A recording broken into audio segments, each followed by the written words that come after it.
First, connect the dock to a power outlet using the provided AC adapter. Ensure the wattage matches your dock's requirements. Next, link your Lenovo laptop to the dock via USB-C for Thunderbolt models or the proprietary connector for older models.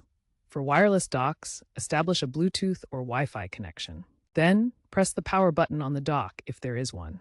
Otherwise, connecting the laptop should power it on. If it doesn't auto-detect, restart your laptop. That's it.